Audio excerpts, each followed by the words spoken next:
हमारे आसपास ऐसी कई जगह मौजूद हैं जो रोमांच, रहस्य और अजूबों से भरी हुई हैं। जहां प्रकृति की खूबसूरती देखने को मिलती है, तो वहीं कई जगह ऐसी भी हैं जो जोखिमों से भरी हैं। क्या आपने कभी ऐसी जगहों के बारे में सुना है जहां इंसानों को नहीं बल्कि सांपों का राज चलता है?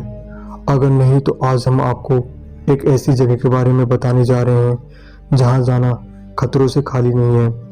इस जगह पर इतने सांप रहते हैं कि अगर कोई इंसान वहां गलती से भी चला जाए तो उसका जिंदा वापस आने की कोई उम्मीद नहीं की जा सकती।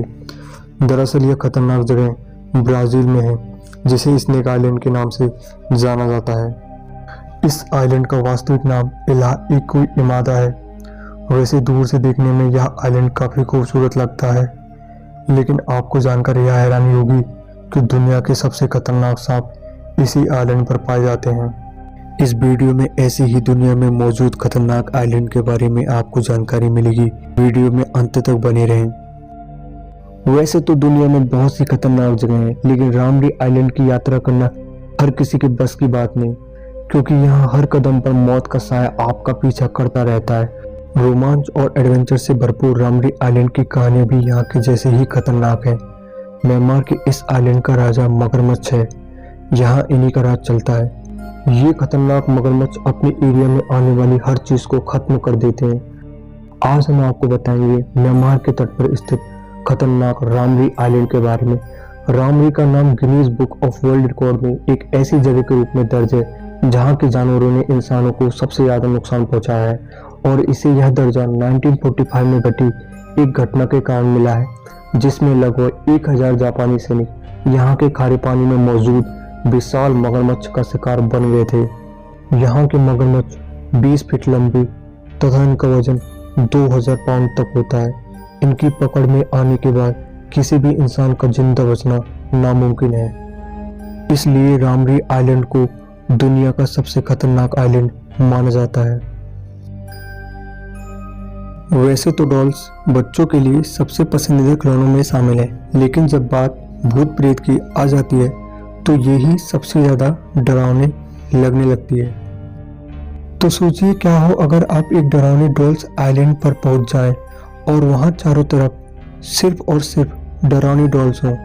दरअसल मैक्सिको सिटी से 17 मील साउथ में एक छोटा सा आइलैंड है जिसका नाम ला इस्ला डे लास मोनिकास है, पर अब यह डॉल्स आइलैंड के नाम से जाना जाता है। वास्तव में यह आइलैंड एक फ्लोटिंग गार्डन, तैरता हुआ बगीचा है जो कि मैक्सिको में है। इस आइलैंड की खासियत यह है कि इस आइलैंड पर सैकड़ों की संख्या में डरावनी और टूटी फूटी डॉल्स लटकी हुई हैं। दरअसल यह आइलैंड 1990 में लोगों की नजर में आया जब मैक्सिको सरकार ने सफाई का काम शुरू किया और कुछ कर्मचारी सफाई करते हुए इस आइलैंड पर पहुंचे। अब बात यह आती है कि इतनी सारी डॉल्स इस आइलैंड पर पहुंची कैसे, उन्हें यहाँ पर किसने लटकाया और इसके पीछे क्या कारण है। इसकी कहानी भी बड़ी इंटरेस्टिंग है। डॉल्स आइलैंड की कहानी शुरू होती है एक ऐसे शख्स से जिसका नाम सेंटना बरेरा था। सेंटना इस आइलैंड पर रहने वाले इकलौते शख्स थे। सेंटना अपना घर परिवार छोड़कर एकाकी जीवन बिताने के लिए इस आइलैंड पर आए थे। उनके इस आइलैंड पर आने के कुछ दिनों बाद इस आइलैंड के किनारे पर एक बच्ची की पानी में डूबने से मौत हो जाती है, जो कि वहां अपने परिवार के साथ घूमने आई थी। उसकी मृत्यु के कुछ दिनों बाद सेंटना को उसी जगह पानी में तैरती हुई एक डॉल मिलती है जहां की उस बच्ची की डूबकर मृत्यु हुई थी। सेंटना उस डॉल को निकालते हैं। न जाने क्यों उन्हें ऐसा लगता है कि उस डॉल में उस लड़की की आत्मा है और वो इसे अपने आइलैंड पर लटका देते हैं। इसके बाद जब भी उन्हें उस आइलैंड के आसपास कोई भी डॉल मिलती है, वो उसे निकालकर अपने आइलैंड पर लटका देते थे। धीरे धीरे यह संख्या बढ़कर सैकड़ों में पहुंच गई। 1990 में सफाई के दौरान यह आइलैंड लोगों की नजरों में आया। मीडिया में इसकी बात हुई और लोगों का इस पर आना जाना शुरू हुआ। 2001 में सेंटना बरेरा भी उसी जगह पानी में डूबे हुए मृत पाए गए जहां बच्ची की डूबकर मौत हुई थी। उनकी मौत कैसे हुई यह आज तक एक रहस्य है, क्योंकि रात को उस आइलैंड पर वह अकेली ही रहती थी और लाश उस जगह मिली थी जहां पर उस बच्ची की डूबकर मृत्यु हुई थी। इसलिए लोगों का ऐसा कहना है बच्ची की आत्मा ही उनकी मृत्यु का कारण है। अब डॉल्स आइलैंड एक टूरिस्ट डेस्टिनेशन बन चुका है। लोग यहाँ पर घूमने आते हैं, पर रात को यह आइलैंड वीरान ही रहता है। रात को इस आइलैंड पर डॉल्स का ही राज होता है। इटली में एक ऐसा आइलैंड है जिसे आइलैंड ऑफ डेड के नाम से जाना जाता है। ऐसा कहा जाता है कि यहाँ जाने वाले लोगों का जिंदा बचकर लौट पाना मुश्किल है।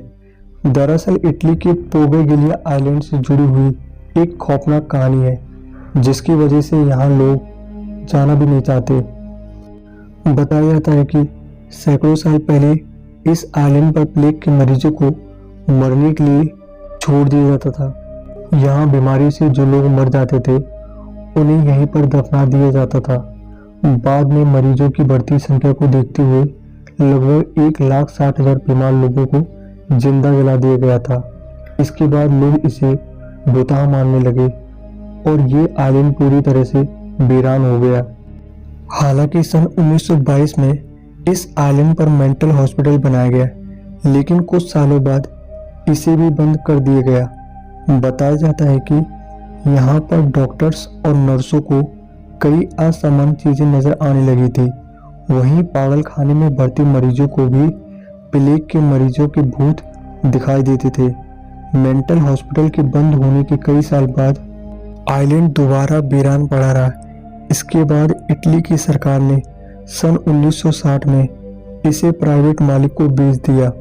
वह शख्स अपनी फैमिली के साथ कुछ ही दिन रहा, फिर इस जगह को छोड़कर चला गया।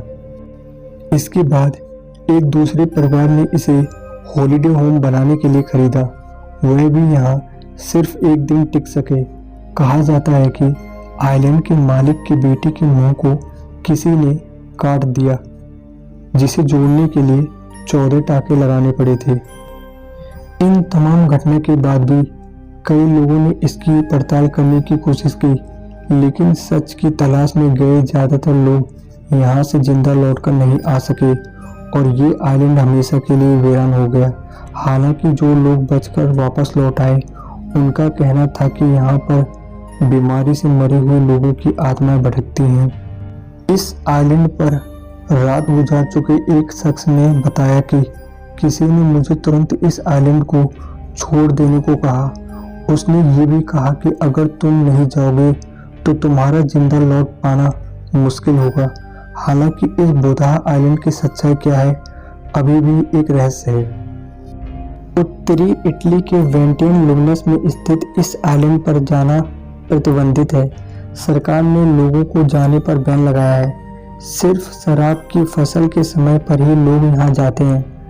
मछुआरे भी इसके पास मछली पकड़ने के लिए नहीं जाते। उनके जाल में कई बार मरे हुए इंसानों की हड्डियां फंस जाती थी। अगर आपको वीडियो पसंद आया हो तो वीडियो को लाइक, शेयर एंड सब्सक्राइब करें।